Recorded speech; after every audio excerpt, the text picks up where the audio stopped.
Okay, hello everybody. Welcome to Korean Atlanta Mentorship, and in this video we're going to talk about paying off debt with velocity banking. In fact, it might seem so easy that nobody will probably believe you. In fact, I talk about this all the time, and people just kind of give me blank stares because I don't think they believe me when I talk about paying off debt. And sometimes that happens to me when it also comes to YouTube. Do you know that I made, and let's just do this, over $4,000 on this YouTube channel just on ad revenue, just me talking, talking, talking, and doing spreadsheets? It's not that hard. I don't do any video editing at all, none at all. And I made over $4,000, and this channel's about, I don't know, like kind of like 2 years old, right? So first year I made $521, and then the second year I made 3,400 or almost $500. So now I've made over $4,000 on this YouTube channel. I want to see when it comes to the tipping point where it's like, is it like when? Because I know there's going to be a time when this channel is going to explode. Maybe it's a million views or 10 million views. I don't know, but we'll see when we get there. And yeah, so I tell people just start a YouTube channel, man, even if nobody watches, because people are interested in watching what you have, and even if it's just you talking, doing spreadsheets, oh man, sky's the limit. But I'm not sure if people actually believe me or if they don't believe in themselves, right? I think most of the time when people give me blank stares, I think it's an issue that they don't believe in themselves because too many people, and I'm going to tell you the biggest problem with most people, they don't ask for help. Like I ask for help from like 100 people. Maybe I get attacked by 90 people saying, well, why don't you know how to do this? Telling me I'm stupid. And then there's going to be like 5 to 10 people who help me. But too many people, because they don't want to look stupid, don't ask for help. But I ask for help all the time. I learn from other people. Why do you think I always talk about Renatus education? Because I'm learning from other people, practitioner instructors, right? So, all right, we'll just skip that part for now. So let's go ahead and talk about velocity banking. So all velocity banking is a debt payoff strategy using your line of credit as your main operating account. So if I were to deconstruct it, it's putting all of your income, all of your paycheck into debt with the help of a line of credit, right? And so as you can see right here, this is just me. This is me. I paid off my mortgage under 3 years. You can stare at it, but I really did pay it off under 3 years, right? You see this paid, total amount zero, 2024, and the maturity date is 2051, lien position one. Pretty sweet, right? And I don't, if I tell other people this, I don't think they'll believe me. That's why I have these screenshots and pictures. And I like to do it on YouTube too. Like I feel like if I do it in real life, it's me bragging. Whereas if I do it on YouTube, it's just bragging anonymously, right? So even if nobody believes me here, who cares, right? And other things too, you got investment properties. So number one rule of investment properties or rental properties is you got to buy it at a discount. So if the market value is like 300, you buy it for 200. If the market value is 200, you buy it for 100, right? And then you can see here that under 3 years, okay, under 3 years. Look at this. I bought this in 2022, peak of the market. I'm already at a 50% equity position. 50%. So I got one property paid off. Now it's time to go for this one. And then I should be, free and clear with two properties, and it's going to be insane. And I'm going to have all this equity, and I'm going to build up my cash flow. And nobody will believe me because most rental property owners are broke. Because if you look at bigger pockets, the good cash flow is considered to be $100, $200 a month, which is a joke, right? And we're not for that. We're about eliminating debt so we can increase our cash flow. Eliminating debt so we can increase our cash flow. So let's take a look here, okay? And you can see like I got lines of credit. And what's a line of credit? All it is a financial tool where you can borrow money, pay back, and use it over and over again. And so all you're doing is you're going to the bank's website and clicking a button, and they might as well lend up to, or you could actually potentially just like click a button and say, hey, Mr. or Mrs. Bank, I don't know if people actually talk like this, Mr. or Mrs., but you click the button and then they could dump 280 grand because it's up to the limit. Now, every bank is different. My previous HELOC provider had a limit of $10,000 withdrawals a day. Like, what's up with that? That's pretty whack, right? But here online with this provider, they said there's no limit. So I literally can just click a button and get $280,000 dumped in my checking account and borrow it at 8% interest rate. Now, would I do that only if it had a reasonable purpose, right? But that's what a line of credit is. All it is a financial tool where you can borrow money, pay it back, and use it over and over again.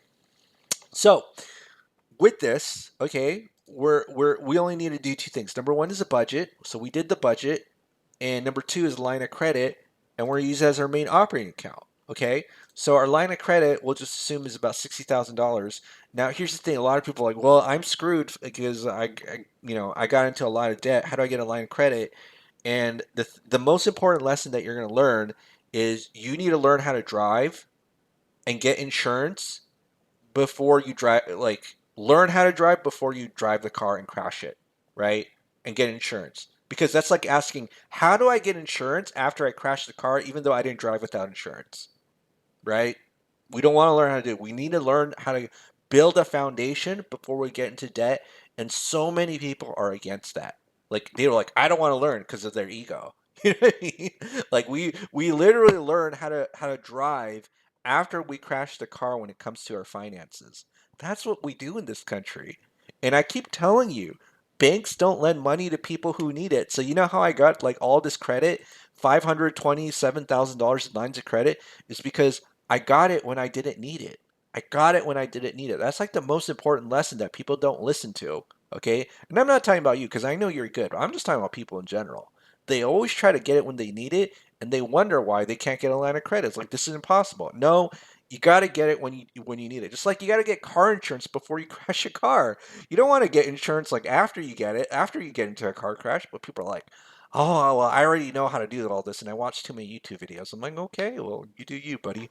I'll just sit here with my paid off mortgage and just making money doing YouTube videos. You know what I'm saying? Okay, so this is what we're gonna do. We're gonna assume we have the same income, even though more income is great, and we're gonna do the thing that makes most people nervous, which is not have any savings. Okay, so you take a look here. Beginning balance of my checking is zero, ending is zero, and it's just like, nope, not having any money in my checking account, right? Not having any money in my checking account unless I'm pulling it from the line of credit to pay a bill. Okay, so what we're going to do is we're going to have the same expenses, and then we're going to have something called cash flow, which is kind of like savings, but not because we're operating in a different way. Our line of credit is our main operating account. And so you can see here we have a $60,000 limit available. And what we're going to do is just move some debt. So let's start off with easiest debt to start off with is the short-term loans and the high interest rate credit cards. You don't want to start off with the 0% interest rate credit cards until that 0% term usually ends, right? Because it doesn't suck up too much of your cash flow and it's 0%. So what we're going to do is we're going to move this. So this is about $52,000 into that line of credit, 52000. Okay, so let's go ahead and do that. And guess what happens here? Oh my goodness. Okay, this is crazy. These payments all go to zero. And now we literally went from $639 of savings to zero savings to $2,335 of cash flow. And what we're going to do is put our entire paycheck, the $6,500, into our line of credit, expenses out. And oh man, take a look at this. We got a lot of credit card debt. We got a lot. Okay, so let's go ahead and calculate the next month. I2 plus 1.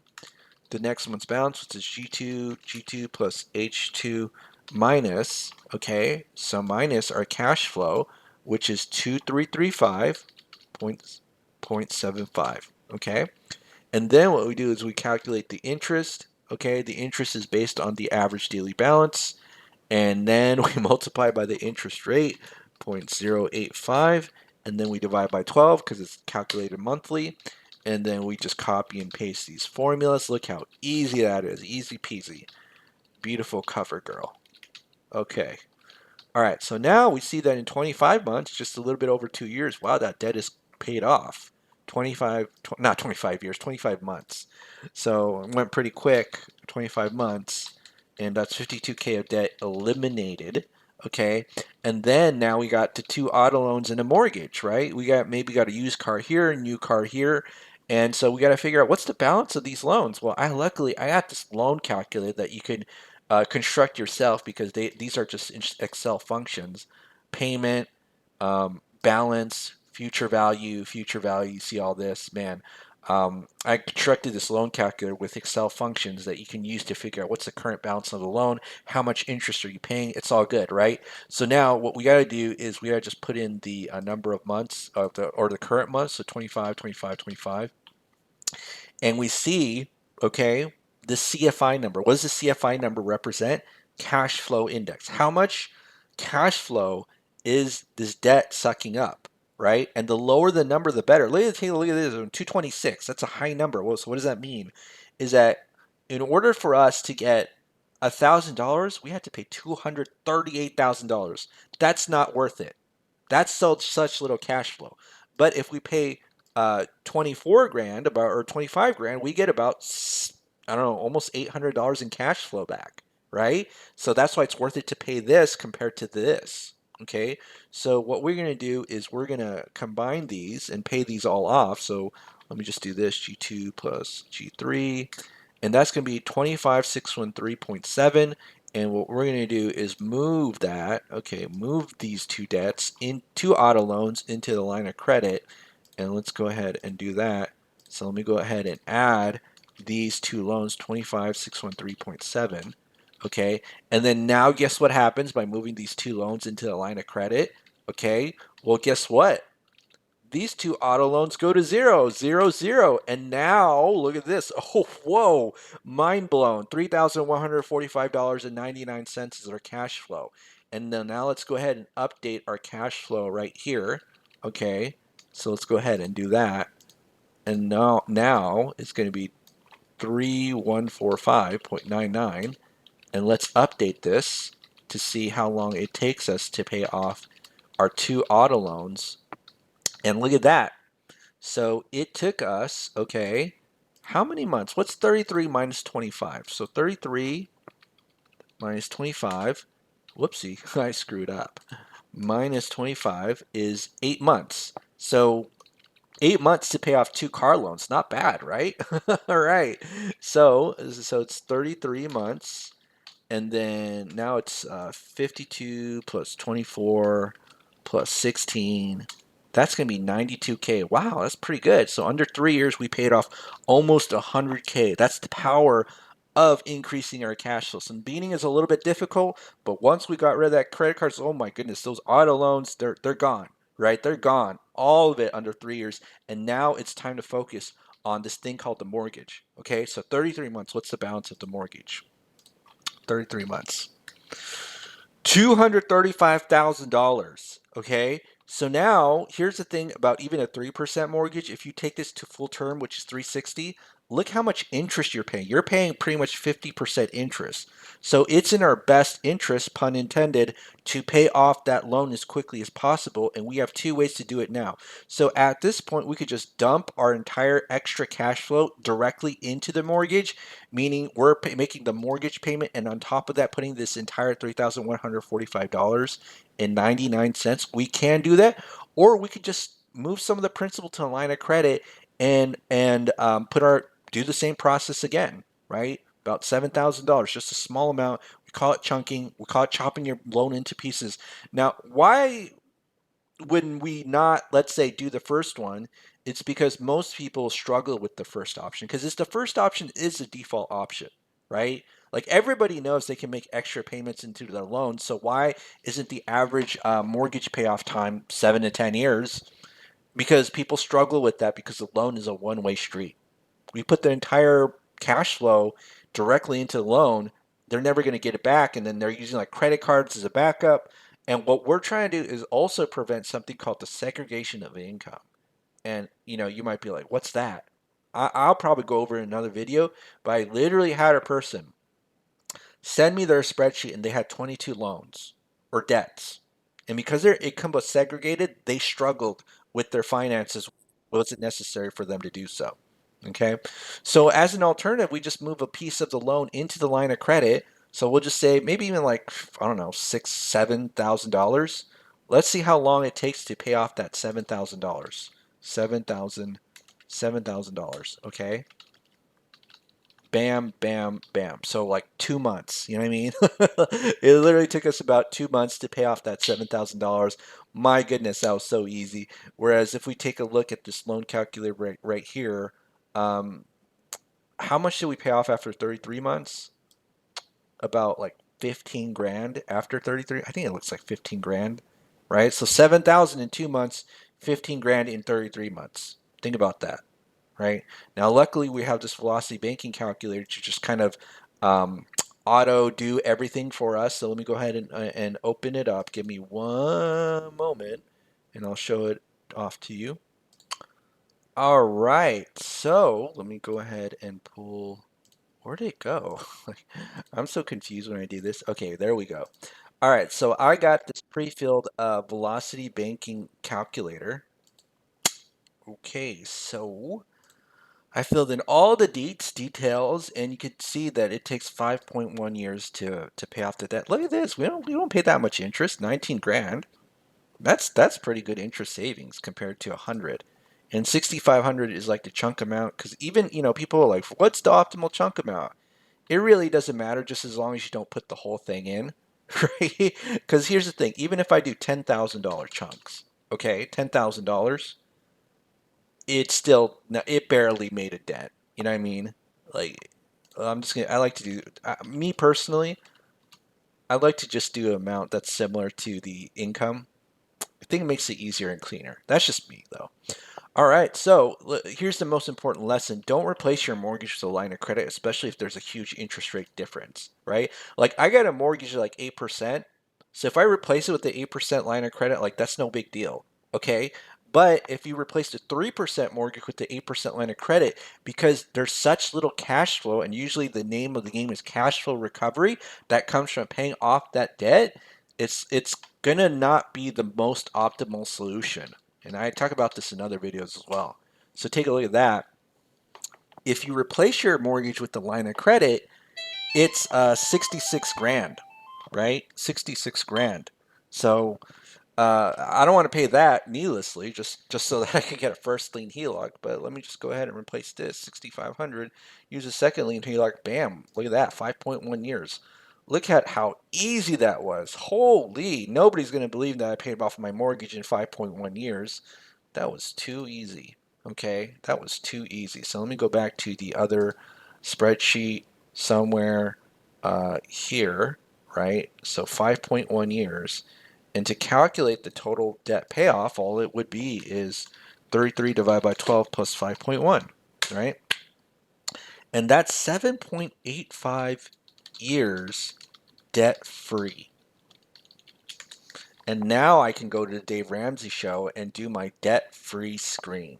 No, he'll probably yell at me. In fact, I think he even has a question on his debt free screen questionnaire if you still have debt. And I'm not going to close my HELOC because, again, banks don't lend money to people who need it. So I got good real estate opportunity coming up. Then all I got to do is click the bank's website, and bam, I got my money for my down payment. If your bank allows you to do that, and again, don't lie. You know what I mean? Don't lie to your bank.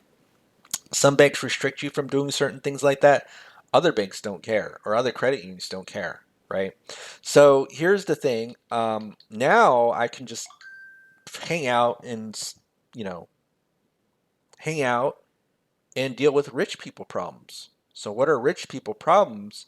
Is that when you have too much money in your savings account, so now we don't have any debt, this is actually going to go into our savings, you get a little bit nervous because like I got all this money in my savings account and now I got to invest in. That's why it's much easier to raise money from rich people than it is people who are not rich. With people who are not rich, when if all they have is like $10,000 and they've been saving it for like 20 years, and you take that money and you don't do anything good with it, it's like blowing up their Death Star or blowing up Planet Alderaan with the Death Star. You don't want to do that. Raise money from rich people, right? Like there's a reason why the SEC regulates like, under what's that, accredited investor limit, because they know that raising money from poor people causes too much distress if you lose that money. Whereas if you got like oodles and oodles of cash flow, you're willing to kind of take some risks with it, right? This is, if I had money in my checking account growing at 4%, let's say those high yield savings accounts, but someone presented me with the opportunity like 10 to 12%, that might be a good opportunity. But again, always be aware that there are risks to investing money. But my point is now we have rich people problems, and that's where we want to be. And what are rich people problems? Is that when you have problems that are like, oh man, this kind of sucks, but you can still go to sleep at night, right? Having too much money in the bank is a rich person problem, and you're like, this money's not growing fast enough, and it's not beating inflation. That's why it's easy to borrow money from rich people, right? Okay, well, that's it for today. So have a great day, everybody. And yeah, no, I don't think anybody's going to believe you when you talk about this. You know what I'm saying? All right. Have a great day, everybody. We'll speak next time.